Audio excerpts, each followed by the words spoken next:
परिचय। वह कौन सी एक गतिविधि है जिसमें सभी सजीव असचेत रूप से शामिल होते हैं और वह उनके अस्तित्व के लिए आवश्यक है? हाँ, श्वसन।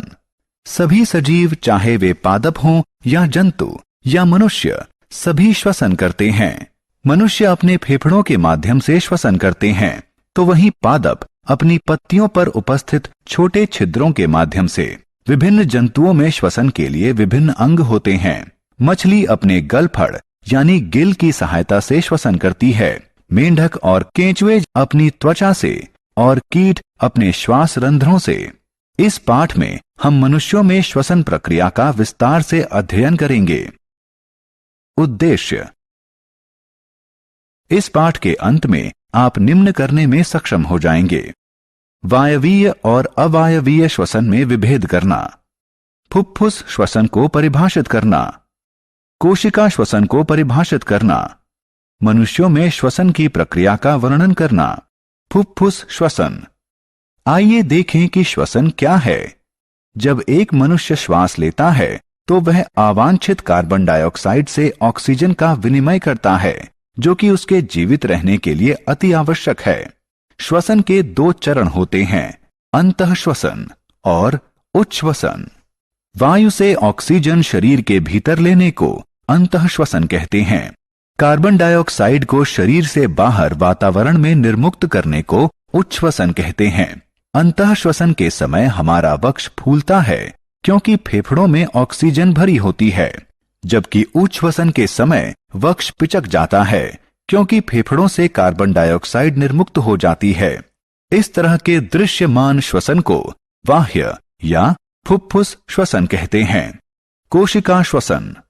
अब हम आंतरिक या कोशिका श्वसन के बारे में जानेंगे। इस प्रक्रम में मनुष्य के शरीर के अंदर मौजूद कोशिकाएं कोशिका भित्ति के द्वारा अवांछित कार्बन डाइऑक्साइड का ऑक्सीजन से विनिमय करती हैं। हमारे शरीर को विभिन्न क्रियाकलापों के लिए ऊर्जा की जरूरत होती है। यह ऊर्जा हमारे द्वारा ग्रहण किए आहार के ग्लूकोज में विखंडित होने से उत्पन्न होती है। आहार के विखंडन के लिए अंतःश्वसन से प्राप्त ऑक्सीजन की आवश्यकता होती है। अतः कोशिका श्वसन वह प्रक्रम है जिससे कोशिकाएं भोजन से प्राप्त ऊर्जा का उपयोग करती हैं। श्वसन के प्रकार। श्वसन दो प्रकार का होता है, वायवीय और अवायवीय। वायवीय श्वसन वह श्वसन होता है जो ऑक्सीजन की उपस्थिति में होता है। इस प्रकार के श्वसन में आहार ऑक्सीजन में उपस्थित ग्लूकोज के रूप में विखंडित होता है।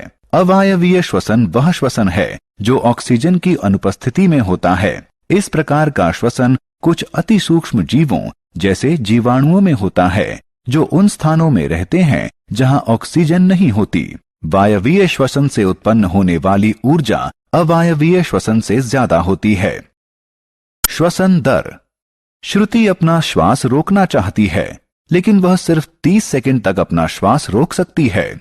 उसके बाद उसे श्वास लेना पड़ा क्योंकि शरीर को श्वास लेने के लिए ऑक्सीजन की आवश्यकता होती है। ऑक्सीजन युक्त वायु को शरीर के अंदर लेने को अंतःश्वसन कहते हैं और कार्बन डाइऑक्साइड युक्त वायु को शरीर से बाहर निकालने को उच्छ्वसन कहते हैं। श्रुति अब 1 मिनट में ली गई अपनी सांसों की संख्या गिन रही है। उसने ध्यान दिया कि वह प्रति मिनट 15 से 18 बार श्वास लेती है। हालांकि शारीरिक व्यायाम के समय यह संख्या 30 श्वास प्रति मिनट तक पहुंच जाती है। मनुष्यों में श्वसन तंत्र। आइए अब जानें कि मनुष्यों में श्वसन किस प्रकार का होता है। सबसे पहले हम अपने नथुनों यानी नाक से वायु अंदर लेते हैं। अंदर ली गई वायु नासा गुहा में चली जाती है। यहाँ वायु साफ और गर्म होती है। अंदर ली गई वायु नासा गुहा से गले में आ जाती है और वायु नली में प्रवेश करती है, जिसे श्वास नली कहते हैं। श्वास नली से यह हमारे दोनों फेफड़ों यानी फुफ्फुस में पहुंचती है, जो कि वक्ष गुहा में स्थित होता है। वक्ष गुहा दोनों तरफ पसलियों से घिरी होती है। ये पसलियां एक पिंजरनुमा आकृति बनाती हैं, इसलिए इन्हें पसलियों का पिंजर कहा जाता है। एक बड़ी पेशीय परत जो डायफ्राम कहलाती है, वक्ष गुहा को आधार प्रदान करती है।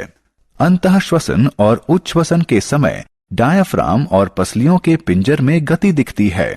एक बार अंदर ली गई वायु फेफड़ों में पहुंच जाती है, फिर यह फेफड़ों में स्थित छोटे कोशों, जिन्हें वायु कोष्ठिका कहते हैं, में प्रवेश करती हैं। यहाँ वायु कोष्ठिका में गैसों का विनिमय होता है, यानी कार्बन डाइऑक्साइड के बदले ऑक्सीजन ली जाती है। वायु कोष्ठिका में उपस्थित ऑक्सीजन रक्त में जाती है और कोशिका श्वसन में प्रयुक्त होती है। रक्त में उपस्थित कार्बन डाइऑक्साइड वायु कोष्ठिका में आ जाती है और उच्छ्वसन के माध्यम से मनुष्य के शरीर से बाहर निकाल दी जाती है। अंतःश्वसन और उच्छ्वसन। जब हम श्वास अंदर लेते हैं या अंतःश्वसन करते हैं तो पसलियां ऊपर को गति करती हैं और हमारा डायाफ्राम सिकुड़ जाता है और नीचे को गति करता है। यह हमारी वक्ष गुहा के आयतन को बढ़ा देता है, जिसमें हमारे फेफड़े फैलते हैं। जब हमारे फेफड़े फैलते हैं तो वायु हमारी नाक और मुंह द्वारा अंदर ली जाती है। वायु श्वास नली से होकर हमारे फेफड़ों तक पहुंचती है। जब हम श्वास बाहर छोड़ते हैं तो पसलियां नीचे की तरफ गति करती हैं और डायाफ्राम शिथिल होता है और ऊपर वक्ष गुहा की तरफ गति करता है। जब वक्ष गुहा का आयतन कम होता है तब कार्बन डाइऑक्साइड युक्त वायु फेफड़ों और वायु नली से बाहर निकलने के लिए बाध्य होती है और फिर हमारी नाक और मुंह से बाहर निकल जाती है। आत्ममूल्यांकन। यह आपकी जानकारी को परखने का समय है। संबंधित बॉक्स में सही विकल्प लगाएं।